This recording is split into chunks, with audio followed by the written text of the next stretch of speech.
Irmãos, pode sentar. Boa noite a todos. Graça e paz por Cristo Jesus. Bem, nós estamos mais uma vez com a responsabilidade de continuarmos o estudo na carta de 1 aos Coríntios, e hoje ainda permaneceremos no capítulo 7, da qual falamos da última vez. Então, capítulo 7, só relembrando um pouco do que falamos, Paulo começou aí, desde o capítulo 5 em diante, a tratar de alguns assuntos diretamente com a igreja. E aqui, no capítulo 7, ele começa a responder algumas perguntas que os irmãos mandaram para ele. Então, como foi dito aí no início da mensagem passada, para nós, lendo o texto, parece que como nós estivéssemos do lado de uma pessoa falando ao telefone e ouvindo somente as respostas da pessoa e não a pergunta. É isso que dá para assimilar o texto de 1 Coríntios capítulo 7 aqui para nós, porque nós temos as respostas de Paulo à igreja, mas nós não temos as perguntas que foram feitas a Paulo. Então nós tratamos aqui de que Paulo está respondendo à igreja várias questões, principalmente acerca da área sexual, da área do casamento, da área de se manter solteiro.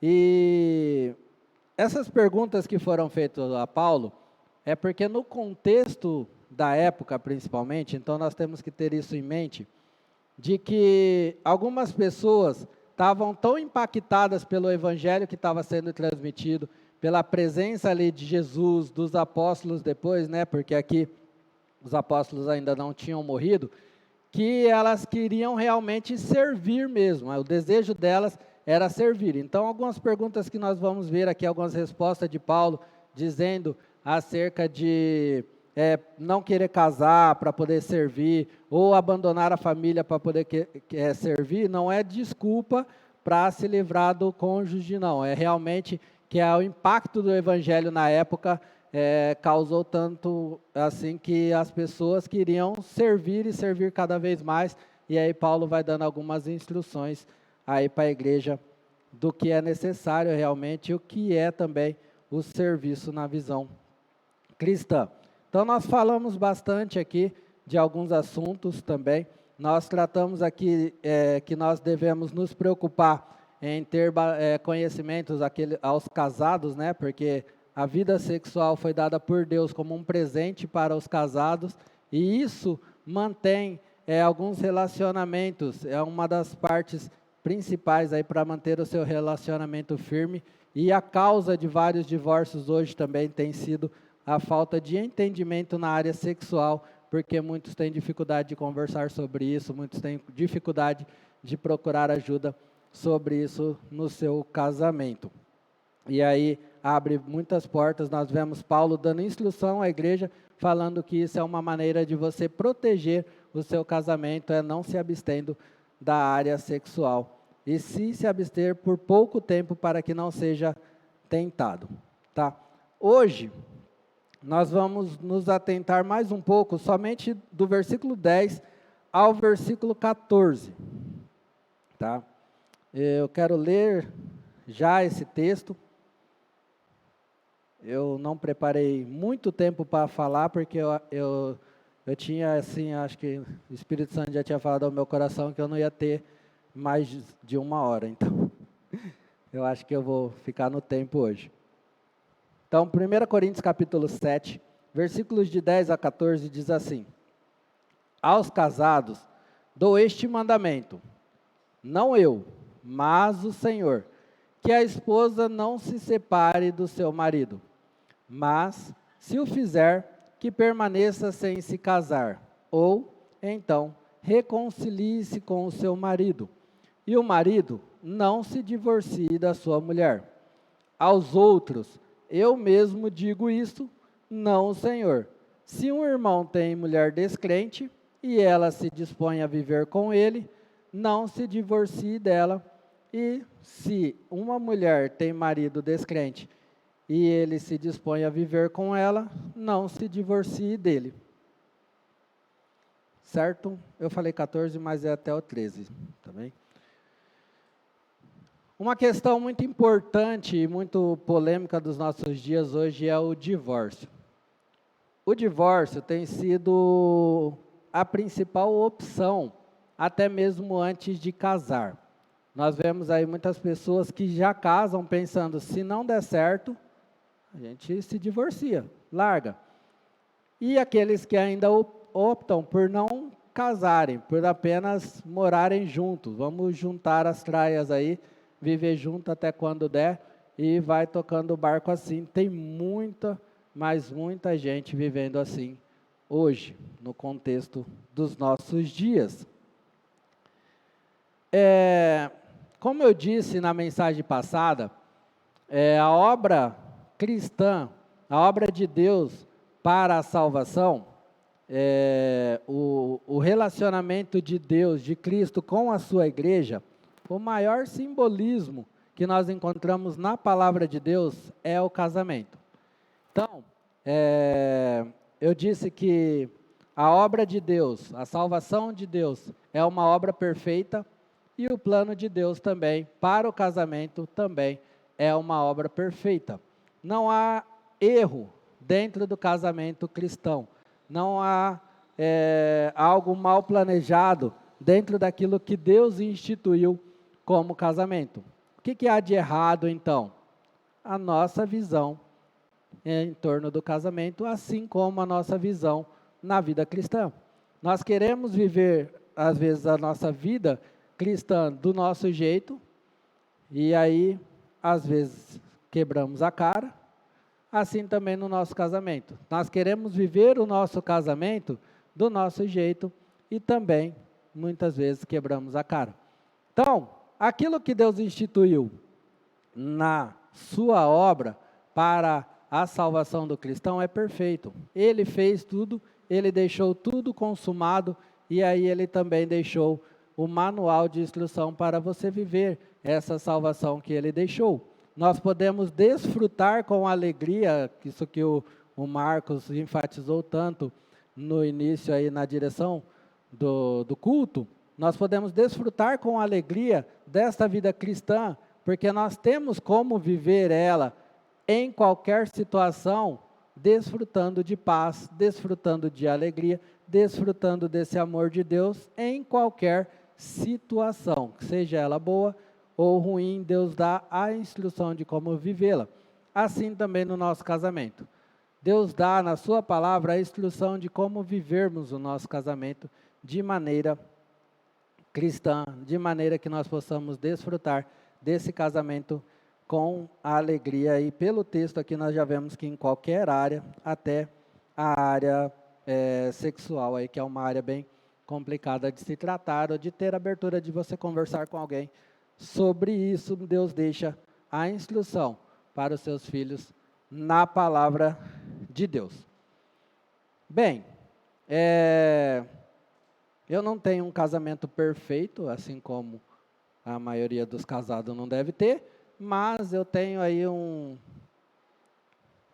período de 16 anos de casado, da qual eu busco, e temos buscado cada dia, viver essa vida cristã dentro do nosso casamento. Então, um pouco do que nós falamos, e isso não deve ser só nessa área, assim como foi falado hoje de manhã, primeiro nós temos que crer nessa palavra, para depois ensiná-la. Então, às vezes nós viemos aqui e falamos de algo, e os irmãos que estão ouvindo falam assim, mas é fácil falar, né? Ou não só os irmãos aqui, mas quando você vai falar da palavra de Deus para alguém, a pessoa fala assim, é fácil falar, você não está no meu lugar. Então, eu garanto para os irmãos, que eu já vivi um bocado de coisa nesses 16 anos de casado, e coisas que realmente foram preciso o Espírito Santo de Deus, a direção da palavra de Deus, para que nós permanecêssemos aí fazendo a vontade dele dentro do casamento. Então, em qualquer área que eu estiver falando aqui, com certeza eu não vou estar falando somente da boca para fora, ou para que aquilo que os irmãos possam fazer, mas como nós também temos ouvido na nossa EBD, a hipocrisia dos fariseus lá, que vinham ensinar um fardo que eles não tinham capacidade de suportar. Eu gostaria aí, se puder, que os irmãos aí da mídia deixassem o refrão do hino que nós acabamos de cantar, aí, crer e observar, aí fixado na tela. Não tem tema a nossa mensagem hoje, mas que os irmãos sempre olhem para essa tela e pensem nesse refrão, em tudo que vamos falar. Vida cristã e casamento. Eu não vou aqui discorrer novamente no texto, porque eu tentei fazer isso na mensagem passada e praticamente falei um pouco de cada ponto aqui, mas eu quero dar uma pincelada fazendo esse comparativo entre vida cristã e casamento. Antes eu quero contar um testemunho de um missionário que se chamava William Borden. William Borden, ele nasceu em berço de ouro, pela herança paterna. Foi uma pessoa que nasceu já com um status, uma condição financeira bem tranquila aí, que ele não tinha do que se preocupar por muito tempo, porque o seu pai era bem sucedido nessa área. Ele foi criado no ensino cristão, e isso veio da sua herança materna. A sua mãe se preocupou em trazer isso para a vida dele, na sua casa, de ensiná-lo nos caminhos de Deus, ensinar o caminho cristão. Então ele caminhou e cresceu, foi se desenvolvendo a sua infância, com essas duas direções na vida dele. A herança paterna de que ele ia sendo ensinado para herdar aquilo, as propriedades do seu pai, e a sua mãe ensinando ele naquilo que ele fosse fazer, ser cristão em tudo. Ele teve a sua decisão ao lado de Cristo aos 7 anos de idade. Aos 7 anos ele decidiu seguir a Cristo, que era isso que ele queria para a vida dele, e fica aí para nós também pensarmos quando pensamos em conversão de crianças. Será que muitas vezes nós achamos que eles são muito novos para isso? Quando ele terminou o ensino médio, ele, numa viagem por vários países ali, ele viu, teve uma viagem com um pastor missionário também, com um grupo de pessoas, viajando por várias cidades e conhecendo vários lugares. Ele viu a grande necessidade que o mundo tinha de Cristo. Tá? Dentro de ver essa grande necessidade, surgiu no coração dele o desejo de ser missionário, de pregar essa mensagem ao mundo. E ele telefonou para sua casa e anunciou isso para os seus pais. E quando ele voltou e continuou com esse desejo, um dos amigos dele questionou ele, falando assim: você vai abandonar tudo que você tem para pregar para esse povo pagão? A resposta dele foi: você não conhece o paganismo. Porque ele tinha olhado o campo e visto que o campo realmente necessitava de Cristo. Então, nesse momento, ele escreveu na Bíblia dele as seguintes palavras: sem reservas. Essas palavras ele escreveu na capa da sua Bíblia, sem reservas. Porque ele estava decidindo aquilo, servir a Cristo, não pelas posses que ele poderia herdar do seu pai, não por aquilo que ele tinha de garantia, mas por aquilo que Deus estava chamando ele. E ele começou a dar os passos nesse sentido. Tá? Após participar de um congresso, em 1909, ele sentiu o chamado para pregar para os muçulmanos em terras chinesas. Após ele participar desse congresso. E ele começou a se preparar para isso. Ele começou a estudar a língua, ele começou a estudar principalmente o hebraico, para se preparar para pregar para os muçulmanos em terras chinesas. E quando ele teve essa convicção de Deus, ele escreveu novamente na capa da sua Bíblia as seguintes palavras: sem retroceder, sem reservas e sem retroceder.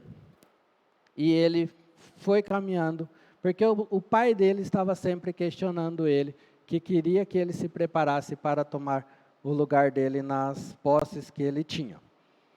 Bem, eu vou correr com esse testemunho aqui.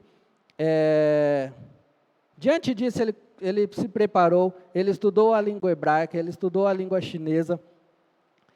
E em 1912, dia 17 de 12 de 1912, ele pegou um navio e foi para Cairo. Estava próximo dos dias dele ser enviado para a China, para esse trabalho. Ele pegou o navio e foi para lá, para poder estudar melhor a língua hebraica e para poder estudar melhor a língua chinesa, para assim já de lá. E tem muito mais coisas que aconteceram durante esse tempo, mas só resumindo, para nós chegarmos no nosso objetivo aqui. Lá, nesse local, ele contraiu meningite espinhal, no dia 21 de março de 1912, cerca de 3 meses depois que ele tinha chegado nesse local. E aí, dentro disso, não durou, acho que menos de 3 semanas, um mês, ele veio a óbito, tá? E aí, no seu velório, houve um impacto muito grande dentro do testemunho, do que ele fez, da sua dedicação, das suas decisões.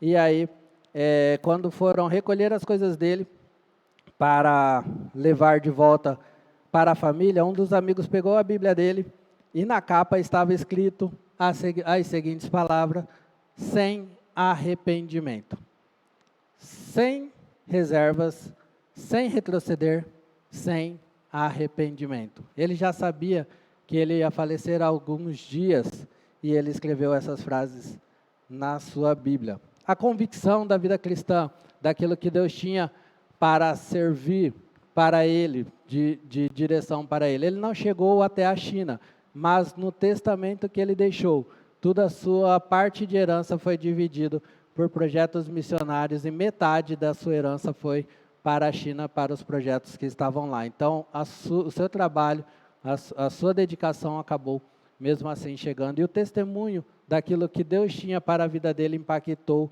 e impacta muita gente até hoje. A vida cristã é isso. É uma decisão diária da convicção do que Deus te chamou. Sem reservas, sem retroceder, não tem como voltar para trás, não tem como ficar olhando para trás, e sem arrependimentos. Aquilo que Deus te chamou para fazer, você tem convicção disso, você dá os passos diante disso, você não fica olhando para o que você poderia ter feito ou ter deixado de fazer. Assim também é o casamento.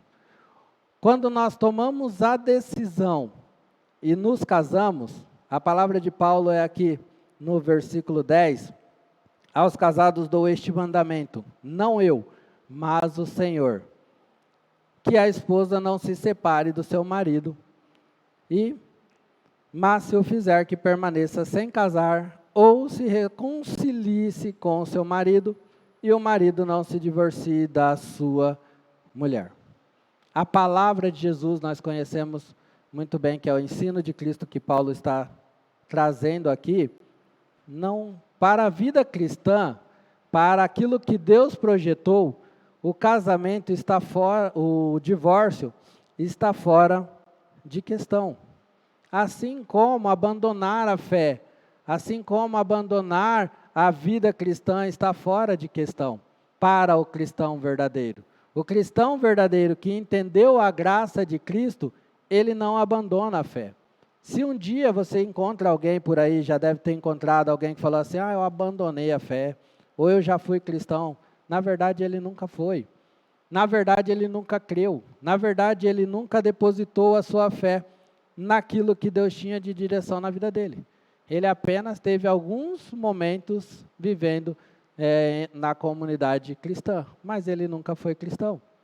Para o cristão verdadeiro, não existe abandonar a fé, porque a fé é algo que é dado por Deus, é algo que é trazido e que vai aumentando dia após dia, conforme a experiência que você vai tendo com Deus.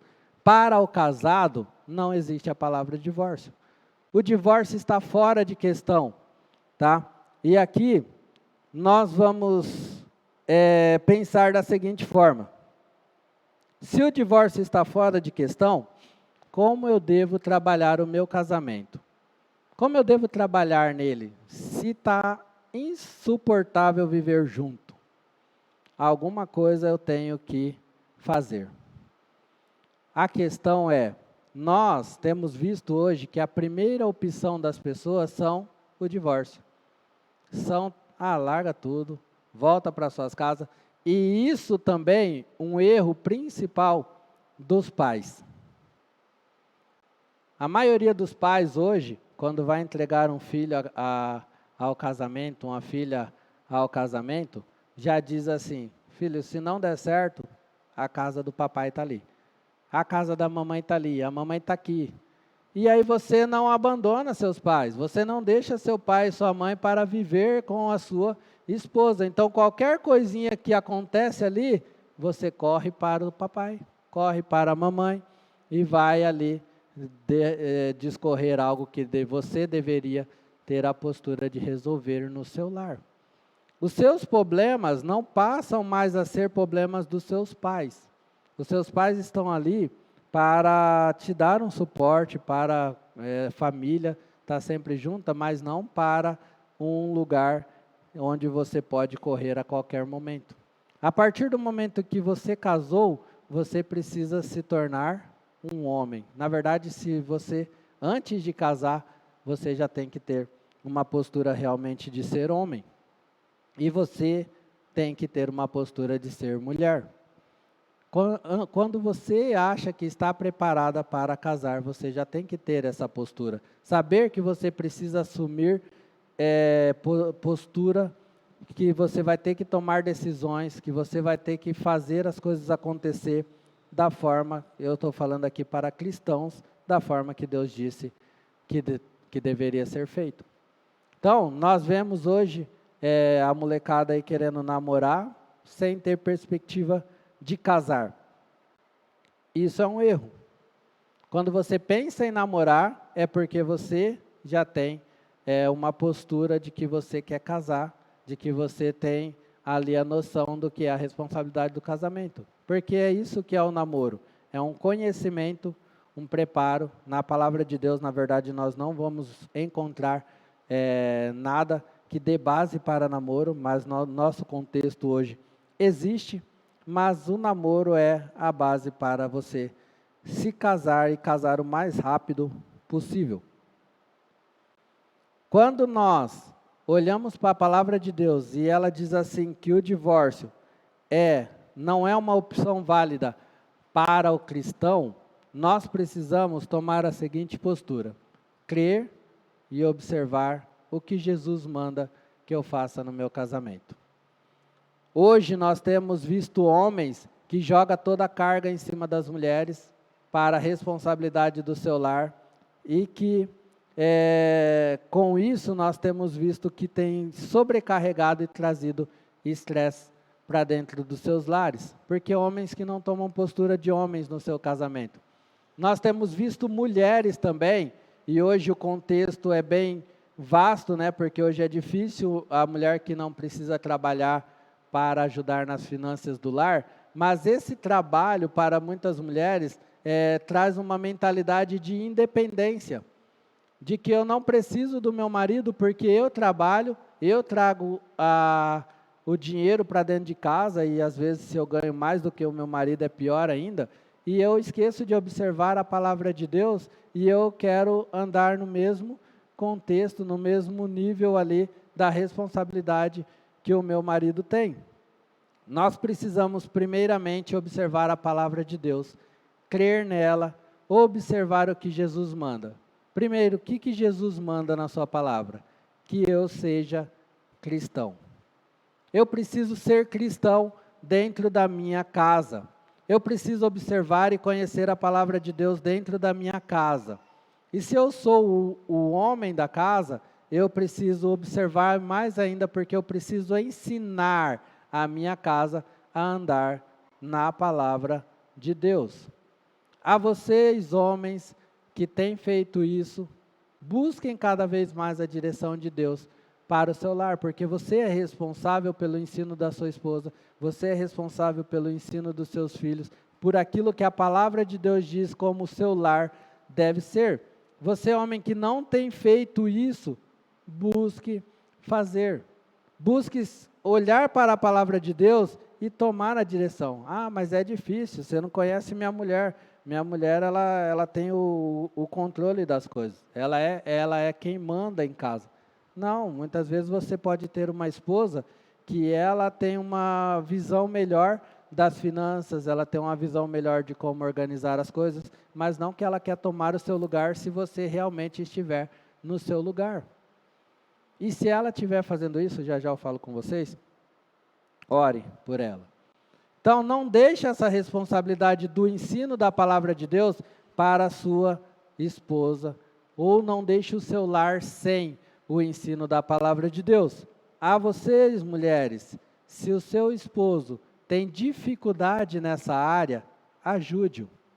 Você foi colocada ali para auxiliar, para ajudar o seu esposo no seu ministério. No ministério que ele tem de liderar. Então você foi colocado ali para auxiliar ele, para ajudar ele nesse ministério. Não queira tomar o lugar, mas assuma a posição de auxiliadora. Ah, meu marido tem uma dificuldade de reunir a turma de casa e ensinar, e fazer uma devocional, ou trazer um momento ali de oração. Então faça você. Crie esses momentos e desperte, vai ajudando ele nessa parte, mas não deixe o seu lar sem isso. Lá em casa, muitas vezes, a Ana Paula toma essas direções aí, que a gente fica às vezes na correria do dia a dia, trabalha com radicais, trabalha com isso, trabalha com aquilo, e vai passando os dias, ela fala, peraí, vamos ter ali, tem os horários que ela estipula e nós fazemos. E aí eu vou lá, estudo, dou tudo, mas ela deixa lá o horário que vamos sentar, vamos orar, vamos estudar, porque senão na correria do dia a dia passa batido. Então precisa trabalhar junto, o casal precisa trabalhar junto. Nós vemos hoje em dia que a falta da palavra de Deus nos lares, e quarta-feira nós falamos um pouco sobre isso, a falta da palavra de Deus nos lares tem sido pedra de tropeço para muitos casais. Porque se a palavra de Deus não entra, se a palavra de Deus não faz morada, se a palavra de Deus não instrui, se a palavra de Deus não traz ensinamento, alguma coisa está tomando lugar da palavra de Deus. Seja um filme, seja a televisão, seja um YouTube, seja qualquer outra coisa que você gasta tempo colocando no lugar da palavra de Deus. Esse bichinho aqui tem tomado o lugar da palavra de Deus em muitos lares. Você não tem tempo de reunir a sua família, mas quando você senta, você fica 2 horas mexendo no celular e sua esposa ali esperando você para conversar, ou seu marido ali esperando você para conversar, e você tem muita coisa para resolver aqui com as pessoas que nem sabem como anda a sua vida. Então observe o tempo que você está tendo de qualidade na sua casa. Quando nós trazemos a palavra de Deus como pedra de alicerce no nosso lar, nós começamos a dar outros passos que com certeza não vai resultar no divórcio. O divórcio só começa a tornar uma opção válida quando as pessoas vão dia após dia se separando dentro dos seus próprios lares, sem perceber. Quando acaba vendo, cada um está vivendo a sua vida, e aí não tem mais como, na verdade, entre aspas, não tem mais como consertar, porque para Deus nada é impossível. Então não vá se divorciando aos poucos. Converse, tenha tempo de qualidade na sua casa, tenha tempo de qualidade com a sua esposa, com o seu marido, fale sobre as dificuldades que cada um tem, converse abertamente e seja sincero. Se tem algo que está te incomodando com a sua esposa, se tem algo que está te incomodando com o seu marido, seja sincero. E se alguém, ou a sua esposa ou seu marido chega para conversar com você, tenha o coração aberto não para defesa, mas para escutar.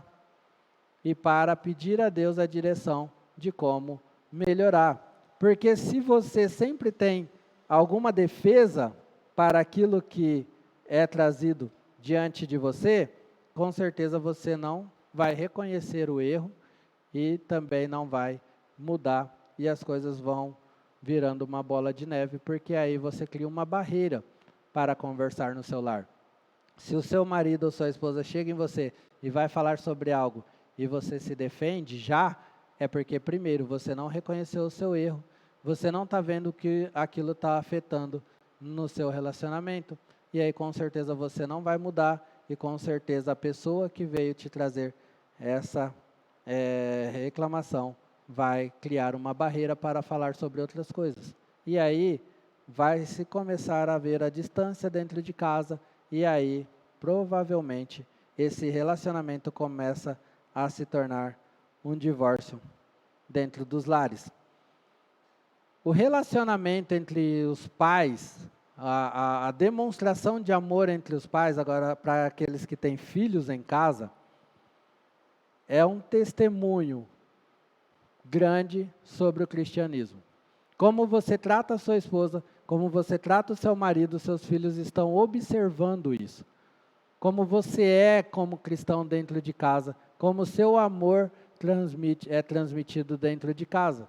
O seu filho, e com certeza eu falo isso aqui, o Paulo Henrique, o João Henrique, não está olhando aqui o que eu estou falando aqui na frente. Ele está olhando o que eu estou vivendo lá em casa, o que eu estou vivendo no meio dos meus amigos, o que eu estou fazendo, quais são minhas atitudes, minhas palavras, e assim também em qualquer lar. É normal, os filhos, eles vão seguir o exemplo dos pais, quer seja bom, quer seja ruim. Ou eles vão seguir o exemplo de querer ser igual, ou de querer não fazer nada daquilo que tem sido. Pensando nisso, um testemunho da minha própria vida, quando eu era criança, né, eu olhava para os meus pais e falava assim, quando eu casar, eu não quero ser assim. Se eu casar, eu não quero ser assim. Porque meus pais não tinham um dia que não viviam em pé de guerra. Eles estão ali olhando para mim falando assim, depois eu te mato. Mas eu não tinha um dia. Antes de vir para a igreja, não tinha como viver dentro do meu lar. Nós três, eu, o Rodrigo e a Berta, nós fingíamos que ia dormir e ficava sentado na porta do quarto dos meus pais ouvindo as discussões, porque era todo dia. Mas o exemplo para mim era o quê? Quando eu casar, eu não quero ser assim. E aí, graças a Deus, Cristo nos chamou e hoje eu vejo a diferença que Cristo faz no relacionamento deles. A dedicação dos meus pais a cada dia de mostrar para nós ou tentar passar para nós aquilo que Cristo foi moldando e transformando a vida deles a cada dia. E hoje eu já olho com outros olhos para o relacionamento deles, para o testemunho deles. E assim é cada filho, cada um de nós. Nós olhamos para os nossos pais e nos espelhamos no dia a dia deles, não naquilo que eles estão somente falando ou simplesmente tentando nos ensinar da boca para fora, mas no que realmente eles vivem. Porque quando você toma a decisão de se divorciar, quando você toma a decisão de abandonar o seu lar ou tentar viver a sua vida porque ela está insustentável, com certeza o maior impacto disso vai ser na vida dos seus filhos, tá? Vai ser na vida dos seus filhos. Quando você toma o divórcio como algo válido para a sua vida, a pessoa que vai mais sofrer são os filhos, e isso é estatística, você pode buscar informação em vários lugares e pesquisas. Então, pense sempre como você tem trazido a palavra de Deus para a sua vida, porque isso vai evitar muitas coisas ruins na sua vida. Paulo está dizendo aqui que, lembrando as palavras de Jesus, que isso não é válido para o cristão, a não ser, como Jesus diz, por adultério, mas mesmo assim Jesus diz por causa da dureza do seu coração, porque se houver quebrantamento, se houver arrependimento, se houver perdão, se houver o pensamento daquilo que Deus fez na sua vida, que Deus te perdoou, por mísero pecador que você era, mesmo assim também ainda há condição de perdoar e de conviver e de restaurar a convivência. Porque você estará dando um testemunho ainda maior do perdão e daquilo que Deus tem capacidade de transformar os seus sentimentos e as suas atitudes. Paulo ainda está dizendo aqui, aos outros, eu mesmo digo isso, não, Senhor. Quando ele fala aos outros, dá a entender que ele estava falando ali para os cristãos, e depois ele vai falar, talvez para os judeus, ou para outros. Mas qual que é o sentido aqui do ensino, do que Paulo vai falar depois? Porque para o judeu não existia a possibilidade de casar com um outro povo. Então já era mandamento de Deus o judeu casar entre eles. Então por isso que Paulo está lembrando as palavras de Jesus aqui no casamento, e depois ele vai dizer aos outros que são casados com descrentes. Então para os judeus já não existia essa possibilidade. Se estivesse casando com pessoa de outro povo, já estava claramente em desobediência. Mas é o mesmo ensino que Paulo vai dizer aqui. Paulo vai dizer que a mulher descrente, se ela casou com um homem que não quer abandoná-la por causa da sua fé, não se divorcie dele. E para o homem também a mesma situação. Ou seja, até nesse caso também, o divórcio não é válido. Paulo só vai dizer aqui nos versículos seguintes, nós já falamos isso na mensagem passada, que é válido se a pessoa abandonar a outra por causa da fé dela agora. Então, eu sou casado com uma pessoa descrente, ela não quer viver mais comigo porque eu decidi a minha vida ao lado de Cristo, então Paulo fala assim, nesse caso, pode deixar ela aí. Porque como nós vimos hoje de manhã, o texto usado pelo irmão Tiago, né? Aquele que não tem Cristo acima de qualquer outra pessoa ou de qualquer outra coisa, não é digno dele. Então, não abandona a sua fé por causa do seu casamento, tá? Na situação de ser casado com pessoa descrente. Uma palavra aqui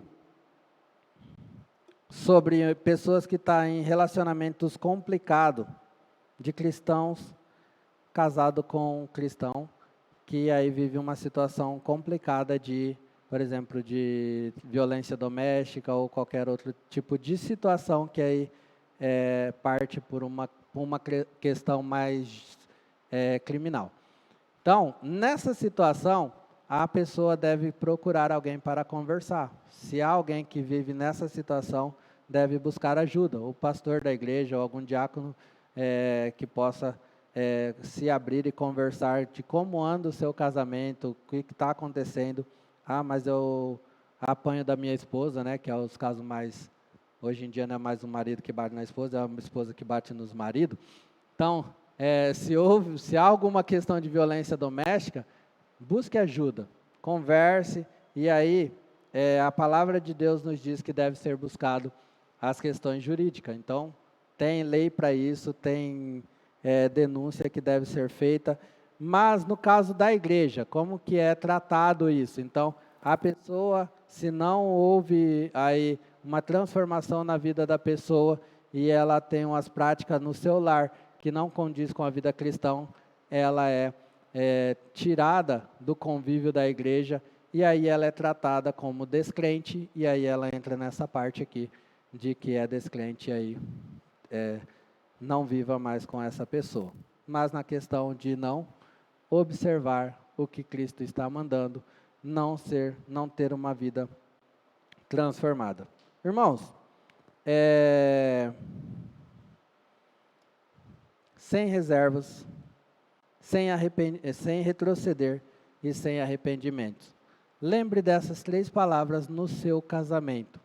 Não traga reservas para o seu casamento, aquilo que você viveu na casa dos seus pais, ou aquilo que você viveu no passado, em outros relacionamentos, talvez, antes de se casar, ou que você já assistiu, ouviu em alguma coisa e você quer trazer para o seu casamento. Não traga reservas para o seu casamento.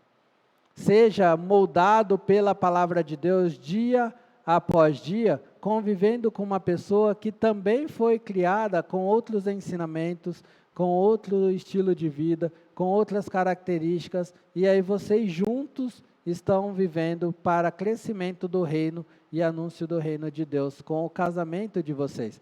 Então traga a palavra de Deus para a vida de vocês, e se a pessoa teve uma vida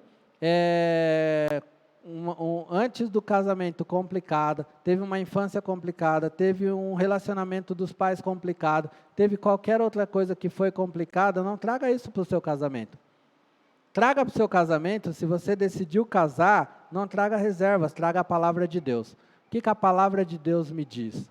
O que eu preciso ser transformado para servir, e como eu falei na mensagem passada, para servir a minha esposa, para servir o meu cônjuge, para servir o meu marido?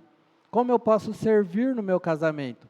Eu não quero aqui buscar a minha satisfação pessoal, buscar os meus prazeres ou a minha vontade no casamento. Não, eu quero servir a pessoa com quem eu decidi me casar, com a pessoa que Deus colocou na minha vida para me casar e viver o resto dos meus dias. Então não traga reservas, mas seja moldado. Traga a palavra de Deus para o seu casamento. Ensine a palavra de Deus no seu casamento, se você for o líder da sua casa. Esposa, ajude o seu marido a ensinar a palavra de Deus na sua casa. Não pense em retroceder. Exclua a palavra divórcio ou a possibilidade de se separar do seu cônjuge no seu casamento. Exclua isso. Se você tem essa mentalidade em qualquer briga que você tiver no seu casamento, exclua isso da sua vida.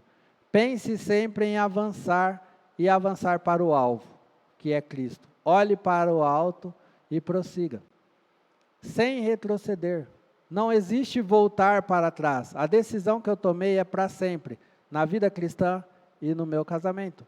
Independente do que formos passar, Deus vai te dar a solução para que você conviva e para que você testemunhe da graça de Deus no seu casamento, sem arrependimentos.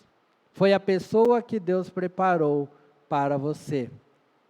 Quer ela tenha uma personalidade difícil, quer você tenha uma personalidade difícil, sem arrependimentos. Você teve tempo antes de se casar de conhecer a pessoa, de conhecer como ela era com os pais, como ela tratava os seus irmãos, como ela convivia com as pessoas. Você teve tempo de conhecer a pessoa. A partir do momento que você chegou diante de Deus e disse sim, eu decido viver o resto dos meus dias com essa pessoa, sem arrependimentos. Aconteça o que acontecer, estamos juntos, vamos caminhar junto, e queira você ou não, nós vamos até o fim desse jeito. Irmãos, para finalizar, as pessoas precisam se intrometer na vida das outras. Diz o ditado que em briga de marido e mulher ninguém mete a colher, né? Está errado isso. Quando você vai casar, você chama aqui as testemunhas, e hoje em dia tem gente chamando 15 testemunha para estar aqui, testemunhando do seu casamento. Você convida a igreja para vir também abençoar o seu casamento e testemunhar daquele momento que você está ali decidindo viver o resto da vida com a pessoa. Porque quando tem algum problema no seu casamento, porque quando tem alguma decisão de você se divorciar, você não quer que ninguém se intromete. Você, cristão, precisa conversar sobre os seus relacionamentos com outras pessoas. Você precisa deixar que as pessoas metam a colher no seu casamento.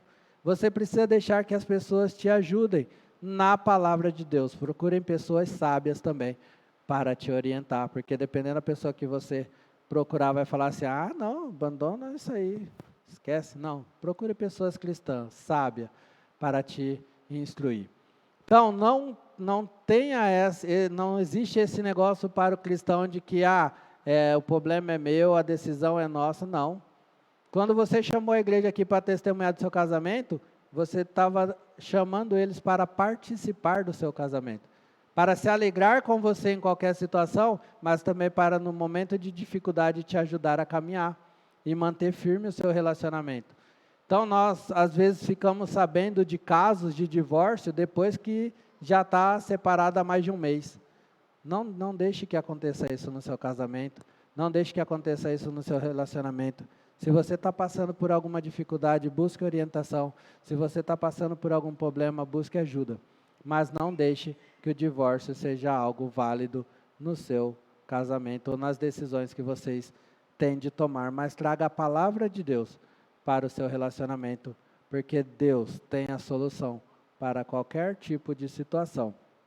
E muitas vezes a solução é o quebrantamento, é nosso coração que está endurecido, é as nossas vontades que está querendo prevalecer.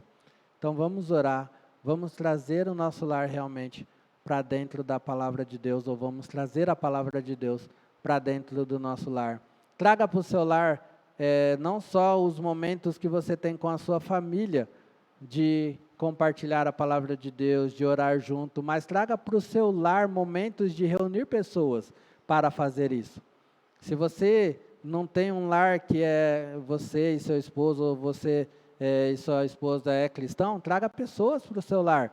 Faça reuniões de oração, faça momentos ali de comunhão, traga irmãos para a sua casa, para que as pessoas da sua casa conheçam quem é a igreja, conheçam quem são as pessoas do seu convívio e que também conheçam o que realmente é o Evangelho de Cristo e elas sejam alcançadas por esses momentos, por esse convívio. Mas a palavra de Deus reinando no seu lar, com certeza, muitos dos problemas vão desaparecer. E a solução vai aparecer para qualquer situação. E aí você também, abrindo o seu coração, abrindo a sua vida para buscar ajuda, muitos dos problemas também vão desaparecer. Muitas das soluções vão começar a ficar mais claras. Muitos daquilo que parecia uma tempestade, na verdade é como diz o ditado, uma tempestade num copo de água. Não é tão grande assim o problema como você via, mas a solução está aqui, na palavra de Deus, sempre. Sem reservas, sem retroceder e sem arrependimentos. É assim que deve ser o casamento na vida do cristão, que tem uma vida cristã, crendo e observando o que Cristo tem ordenado. Vamos orar? Deus, obrigado por mais essa oportunidade de estudarmos a Tua Palavra, de tratarmos um pouco daquilo que o Senhor tem nela para as nossas vidas, ó Pai. Nós somos imensamente gratos pela obra que o Senhor tem de salvação, que é uma obra perfeita, por aquilo que o Teu amor, a Tua graça nos alcançou, simplesmente vindo do Senhor, preparado pelo Senhor e consumado pelo Senhor. E Te louvamos, ó Pai, pela Tua palavra que deixaste como guia, como manual de instrução para as nossas vidas. Que nós realmente possamos observar a Tua palavra, que nós realmente possamos crer nessa palavra, que nós realmente possamos nos debruçar estudando a Tua palavra, pois somente assim saberemos qual a Tua vontade para as nossas vidas, e assim, crendo realmente que a Tua vontade é boa, perfeita e agradável, nós vamos desfrutar de um cristianismo que traz paz, que traz alegria, que traz satisfação em qualquer situação. Nós Te louvamos por cada família desta igreja, Te louvamos, ó Deus, por cada casamento, por cada um que o Senhor tem sustentado, tem abençoado, por cada lar que o Senhor tem se feito presente e tem firmado a cada dia. Te pedimos e clamamos, ó Deus, a Ti, pelos aqueles lares que estão com dificuldades de relacionamento, de ter uma abertura da Tua palavra, ó Pai, para que ela faça morada e molde cada coração, ó Deus. Te clamamos que Teu Santo Espírito quebrante, ó Deus, cada coração, cada mente, dê estratégias, dê direções, ó Deus, para que os lares desta igreja sejam lares realmente cristãos, que a Tua palavra reina. Nós Te louvamos por tudo que tem feito, por tudo que ainda há de fazer no nome santo de Jesus. Amém.